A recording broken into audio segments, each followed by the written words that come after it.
The draft is upon us. Game number 1 in this best of 7. AP Bren on the play, banning out the Fred. Oh Lord, it's Hakas and Sui. We're at it. They're rushing for it, and well, it was in the keys to victory you mentioned.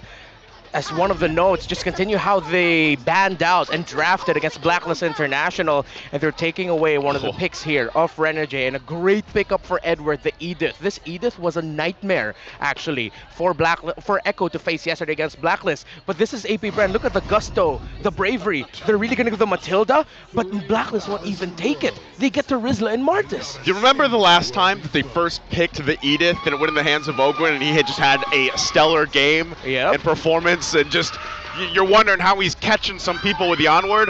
Well, this could be what they're after, right? They're willing to trade that Marches, that Terizla, go into the hands of Blacklist International. But when it happened the first time around, Blacklist was not prepared. They were caught off guard. Now they know, hey, let's lock in a hero for Sensui. Let's give Agent Zero the equipment he needs to get in there and cut right through. What's AP Bren to pick from here? Do they give Super Marco his hero already this early? Well, they can if they want to leverage and try to force OHEB and Blacklist to pick it in the first phase. But historically, Blacklist do not do that. And AP Bren have read into it. They take away the Brody already, and they're going to pick up the Faramis. So they've taken power picks and comfort from Blacklist International, did APB. Again, Blacklist can pick their OHEB hero now, but statistically, they do not. They usually save OHEB heroes for the 4th and 5th pick. The only time that they pick it in the 3rd spot is if they can already get the sustain hero to pair with it. Well, mid laners are still out there, and again, roamers too. So those are going to be 2 key picks to protect OHEB. Wow. But no, this is a recoded KL1. All Folks, right.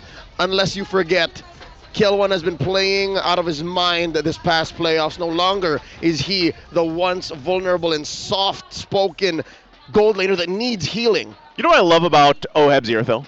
Is the fact that he plays it unlike any other player. I mean, for the most part, he's usually fine one-on-one, sometimes even a 1 versus 2. He wants that. He wants it. He actually wants to force those one-on-one engages and try to bait his opponents into fighting him, because usually, I think even statistically, he wins those fights, right? And then he starts building up, because Earthil is traditionally one of those heroes that takes a little bit longer to build up. But in the hands of OHEB, sometimes that's not the case.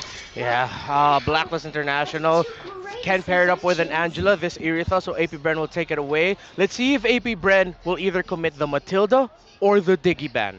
The Diggy is still available for Blacklist International, and in the hands of Renegade, they've got success with it earlier in the season. So far, still quite close is our draft index. The overall team DPS for both teams, very good. Objective, very good. The push, though, for AP Bren, that's something that they need a little bit more of. However, I feel like how the graph looks is a little bit, how do I say this? It doesn't fully reflect it just yet, because even though in terms of the raw attack speed, AP Bren with their Brody don't have that, but we know the Brody just hurts when he pushes in the towers, when he already has that first damage item locked in. So they should be okay, but they might want to look to add more.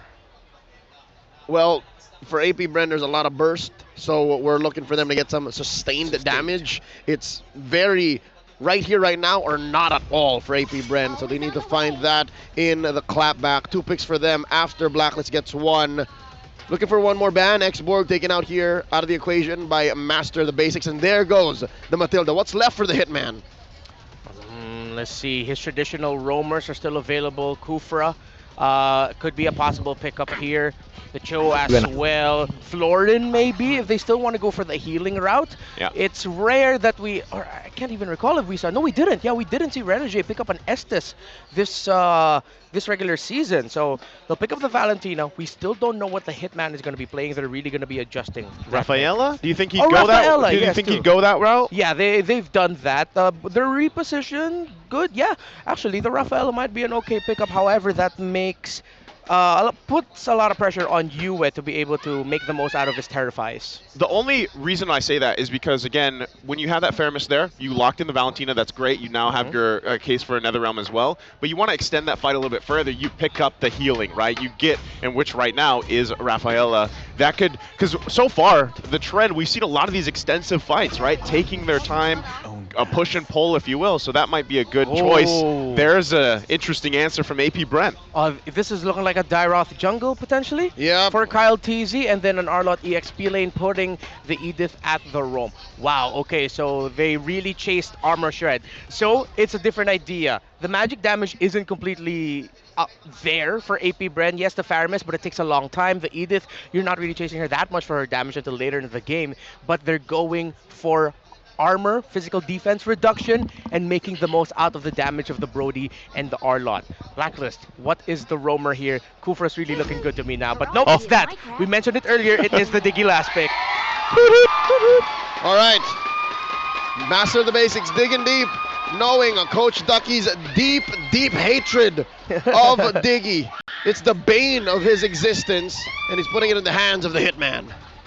Okay, as we look at the draft index now, objective a little bit better for AP Bren. Their burst, that's what they're chasing here. Burst in spades. So it's kind of similar to how Echo approached the draft against Blacklist International. AP Bren wants burst so that they can force ultimates and utilities outside of Blacklist.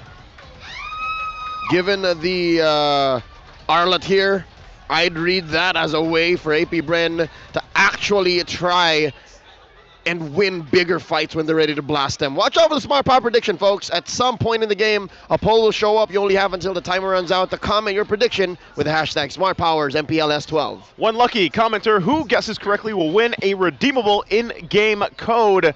Remember to keep an eye out for that poll. Safe to say, for AP Bren, once they hit that mid-game power spike, they have just one thought in mind: burn out the Time's Journey. Once they can get that out, it'll be way easier and safer for them to fight. Here we go, game number 1. AP Bren versus Blacklist International. And I gotta say, great adjustment from Blacklist International. Starting off with the Martis first pick. Let's not let what happened earlier in the weekend happen again. Yeah, look at your screens. Who will gain more gold in this game is a Super Marco Oheb. Don't forget to comment your answer in the live stream chat with the hashtag SmartPowersMPLS12. So let's see actually how long Renjay will be staying in the gold lane with Oheb.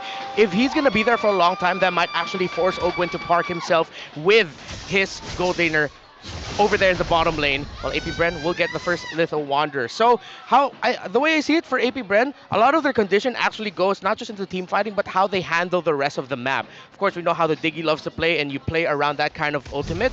If Blacklist will do that, AP Bren needs to be able to trade in the sides. It can't just be all team fight, all objective fight. They have to get towers as well. You know, and at the same time, I guess my biggest question is how well will this Dyroth jungle work? Because, you know, I know that it can have success, but I feel like it does take a little bit longer for it to get going, to work, and then you're kind of, you know, your weak point is when you're approaching those objectives, you might be a little easy to pick off and whittle down in comparison, right, to the Martiz across from you. I mean, it's less miserable as a fighter jungle in the Dyroth to do Lord dances, because we've seen how assassins do, right? Nolan can't even get in there. But here, this time around, it's more of the mobility. That's what bothers me. And again, we have been very hard on Dyroths all throughout the playoffs, and by we, I mean me. I hate it when Dyroths come into play, but now I'm a little open-minded about it, right? Especially since they're first to the scene here. AP Bren, Kyle TZ wailing away. Yeah, and it looks like AP Bren will get this turtle without a problem, and Blacklist gameplay is going to be this. Help out Oheb in the gold lane. Super Marco is having a difficult time there. Will Ogwin finally park himself there? And AP Bren, let's see if they can continue this momentum. But it's not them in control. It's Blacklist just playing a slightly more reserved play style for now. Folks, I didn't notice, but check this out.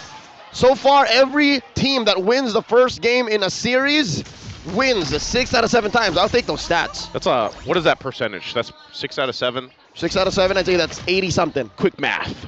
80-some%. Something like win that. rate. Yeah. I was thinking 90, but I trust you more with the numbers, Leo. Yep.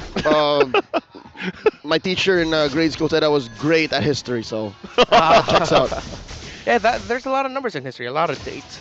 So let's see when these two will next see each other for their next date. Looks like downward rotation for Blacklist International. Seems like it's going to be a full 5-man once it gets there. They really want to pressure Super Marco, but Ogwin's there for the vision. Yeah, and with this, you can see already they're paying attention a lot to the gold lane, right? But relatively nothing happening here. And if you're considering a lot of these early games, this is kind of just unusual. Usually there's something happen before that first turtle. But since it was given up, they're just going to go ahead and find their positioning here. Yep, AP Bren with a very small lead could tippy-toe rally back and forth here. 100 gold between them and Blacklist. But wait, there's a huge presence down bottom. Oh, they have to help out Super Marco. Yeah, I think they're going to go for it again. Sensui already taken a half. Quite a bit of damage already. But again, first game series, right, in best of 7. They're just kind of feeling each other out here.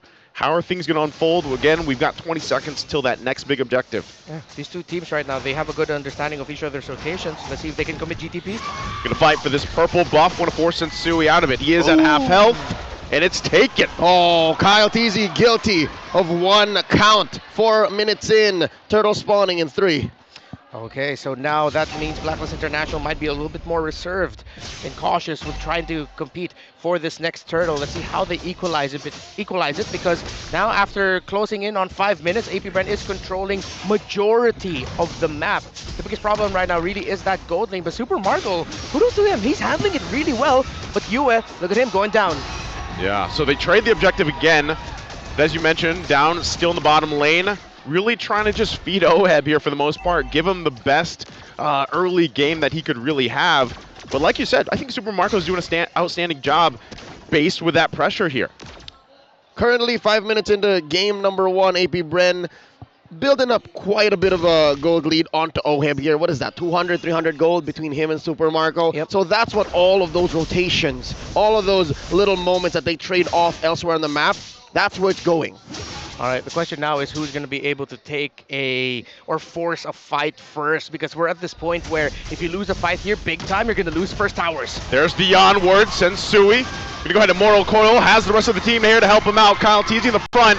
Is he gonna be able to withstand this? Never comes through. Still gonna be fighting. Sensui will finally fall, but the answer, Kyle Teasy goes down as well. It's a 1-for-1.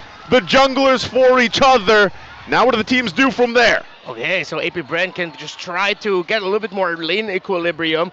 Kyle Teasy fell down, but phew, man, we've praised you all season long, but wait, Edward. Edward, he does have that body of Smith. BOS, the final slash, the onward, toss him over, and the defensive penalty zone out. All right, Reptar, you were saying? As I was saying, beautiful little exchange there. That was beautiful.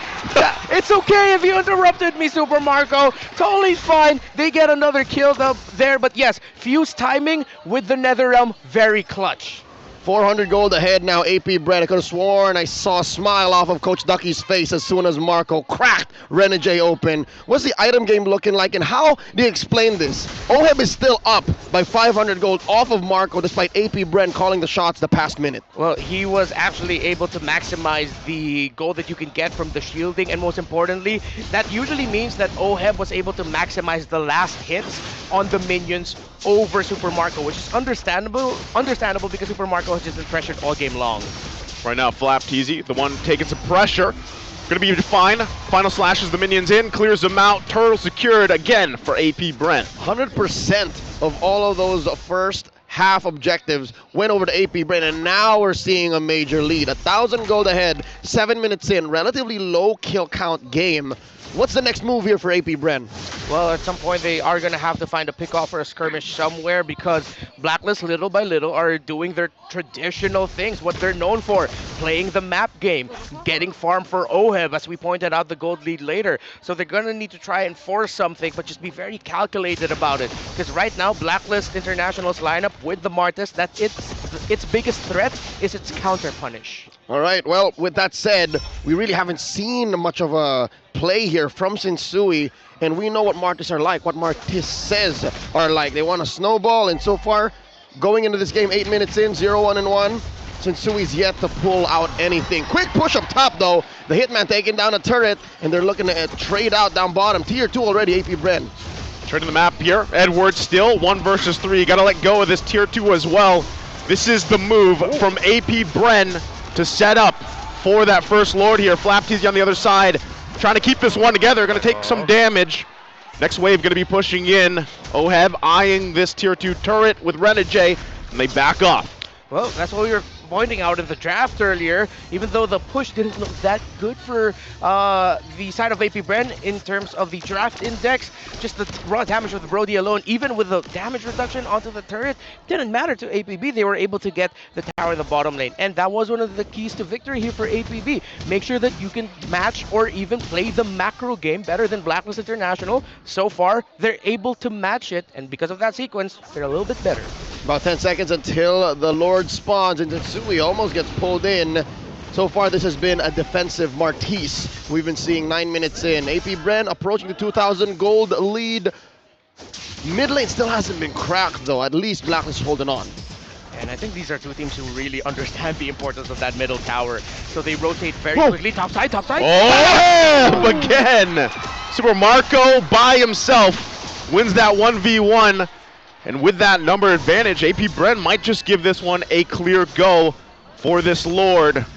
Blacklist International wanting to contest it though. Sensui getting in position. Final slash gonna come through. There's the flicker. The answer from Edward with their own penalty zone. NetherRealm comes through as well. Fighting forward. Hoagland goes in. Bang! For Sensui back. UA falls. And that is going to be a Lord going in the hands of AP Bren. Oh, look how fast it's going down. And APB again. Hoagland still continuing his Edith hot streak. Clutch onward to get that toss and to secure the kill for AP Bren, and you saw how fast that Lord went down. AP Bren's lineup is so hard to turn on. You've seen Blacklist game after game, day after day here in the playoffs turn like no one has ever turned before, especially in Lord dances. But against AP Bren, against this lineup that they've drafted with the Dairoth in the jungle at its heart, I can't believe those words just left my mouth. It's working out so well. AP Bren about 4K ahead here, 10 minutes in. Oh, it even also helped that up top, that solo kill there by Super Marco. This is his first Grand Finals in the MPL Philippines stage, Whoa. but not his first Grand Finals. Whoa. Whoa. Man, I gotta say this. That's his response to being here. Yeah. Whoa. Whoa. Yeah. You know what's kind of crazy though? Is the fact that Super Marco dealt with how much pressure in the early game. Yeah, no. And where he is now. It was a 3v1 all early game, and is it not Oheb that we talked about desires that? He wants that. Now the tables have turned, shoes on the other foot, and Marco is reaping all the benefits. Yeah, AP Bren have such a good understanding of their power spike timers, and most importantly, how to get those power spike via objectives. We know Blacklist International are great with that as well, but again, so far, AP Bren have just done it better. And you mentioned it earlier, Leo, AP Bren's lineup right now is so hard to turn on when they're hitting their timings right in the team fights, and so far they have been. Oh, I don't know. Are they gonna pressure this one here? Oh. Wave clear is pretty good for Blacklist International. As you see, they hold on to the base turrets for now, but again, that was only the first Lord. So right now, I guess a lot of this is on Blacklist International to answer what AP Bren's thrown at him. There's a Lord coming out in about a minute and change. Marco farming out of his mind like Mr. Beast, giving out checks here. 6K gold lead here on AP Bren. They're going to start choking out all of these objectives. Grand Theft Orange right now, giving it over to Coyote. Gentlemen, I have a theory. What? Coach Ducky has hated on Diggy all of these years. He's figured out how to beat it straight up. Instead of it being the bane of his existence, now he's just like, try it again, you little owl. I'm in the Hall of Legends now. Right? I mean, I'm pretty sure it was also thanks to Coach Bren, Of the course. mastermind behind all of this, the brains behind Coach Ducky's brains. And it's a lot of brains. It's He's so got the hard. brawn though. That too. Brawn. That too. So it's so hard to play Renege's Diggy right now. I mean, yes, at best, I hate to say this, his main contribution to this, 12-minute game Yeah. is vision and damage. That's it. Time's Journey, we haven't really seen it do much. Yeah. And at the same time, if you actually look at the main crowd control abilities of AP Bren, it comes back quickly. It's not like they're trying to base it off of a long cooldown set. Yes, for example, let's put in there the final slash of the Arlon. Right. They'll use the final slash, force a time's journey, and then at some point in the fight, because of the lead that they have here, that final slash will be able to come back, and Black won't have their Whoa! There's the final slash. As you mentioned, Edward gonna be in the front. He's got to back off though. AP Bren now still fighting it for the Lord. It looks like that's the time journey as well used. Blacklist International just has to go back to base and defend. And here's what sucks about this whole engage for Blacklist. Few held on to the NetherRealm. Yeah. And to the, Idol of the world there that you're watching, folks. And again, we've touted you as one of the best Netherrealm users all season long. Few saying, I can do that too, young blood. You just mentioned how he's so good at timing the Netherrealm. Mhm. He does it so well. He didn't even use it. Yeah, that's how you know that they're good at timing it. If you don't use it, that means you're doing it properly. He's so good. Woo! Woo! Woo! Well, right now, it's up to Blacklist International to be good. They have to defend against this one. They are so far behind. Lord's still going to be up here. Turrets in the mid and bottom down. Let's see, AP Bren, do they want to actually pressure this in? We got to keep an eye out for a final slash initiation. These next waves going to be pushing in. Also, Ogwin, both have the flicker available, but right now, looks like they're happy with the 2 turrets. Yeah, just to go back to the thought I was making earlier also, the final slash now, it's literally just press this button if you want Renegade to use Time's Journey. Every time he's used the final slash, Renegade was forced to use it. Again, with the level disparity, he knows, Oh, that's it right there! That was it! The final slash to force the Time's Journey. They're going to battle it out. No one going down just yet. Edward in trouble. Super Marco finds one, looking for another. Sends Sui to fall. It's 2 down for Blacklist International. Flap for Edward and Sensui. That's a great trade. I'll take any day. Stonks for AP Bren right now. They're going to crack that inhibitor up top, and I'm guessing they might be calling it endable. That's a bare naked base. I don't want to add an air before B, and B, can they end it? I don't think they can. They might not have enough minions. Renegade down. Another wave going to be pushing in. Yes. 3 members. 4. Make it. Go for it. The Crystal's in trouble. They try the last-ditch effort, but AP Bren will take game 1. This winning moment is brought to you by our official sponsor, FWD Life Insurance. AP Bren, that's how you start a grand finals. Back to their dominant form.